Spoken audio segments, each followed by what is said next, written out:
झारखंड के 2 दिवसीय दौरे के क्रम में लोकसभा अध्यक्ष ओम बिरला रविवार को लौह नगरी जमशेदपुर पहुंचे, जहां वो सिंहभूम चैंबर ऑफ कॉमर्स के प्लेटिनम जुबली समारोह में शामिल हुए। इस दौरान उन्होंने कहा कि देश के विकास में एमएसएमई सेक्टर की भूमिका अहम है। श्री बिरला ने विकसित भारत को हकीकत बनाने के लिए सामूहिक प्रयास पर जोर दिया। प्रधानमंत्री जी ने कहा कि हमें 2047 के अंदर विकसित भारत बनाना है, तो सबको हम मिलकर काम करना होगा, सामूहिकता से साथ काम करना होगा।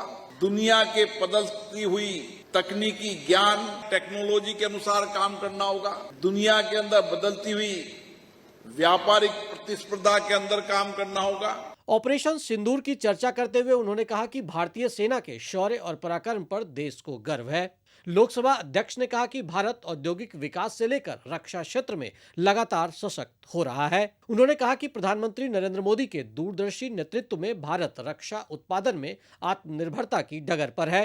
भारत की सेनाओं पर, उनके शौर्य पर, उनके साहस पर कि कोई भी परिस्थिति होगी, उस परिस्थिति के अंदर भारत केवल अपनी रक्षा नहीं करेगा, लेकिन दुनिया के अंदर जो देश के अंदर जो आतंकवाद है, उस आतंकवाद को समाप्त करने के लिए नई नीति, नई कार्य योजना से इस काम करेगा। समारोह को संबोधित करते हुए रक्षा राज्य मंत्री संजय सेठ ने कहा कि भारत ने ऑपरेशन सिंदूर के माध्यम से अपनी ताकत से दुनिया को परिचित कराया है। उन्होंने कहा कि आतंकियों और उनके शरपरस्तों के खिलाफ भारत ने एक नई तरह से युद्ध किया है, जो जवानों की शौर्य गाथा को बताता है।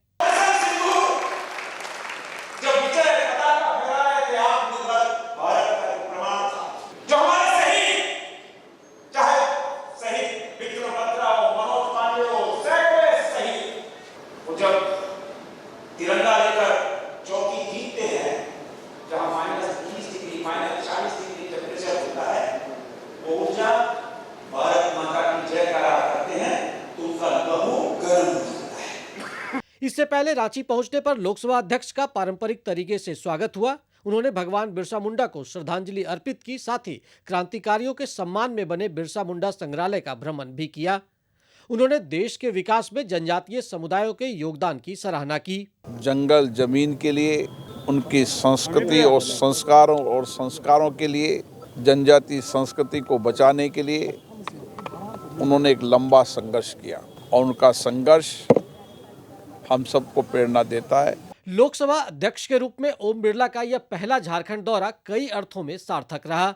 उन्होंने विकसित भारत का विजन प्रस्तुत कर इसे हासिल करने का मंत्र दिया, जो झारखंड जैसे राज्यों के लिए रोड मैप हो सकता है। डीडी न्यूज के लिए राजेश कुमार लालदास और सरिता के साथ मैं दिवाकर कुमार।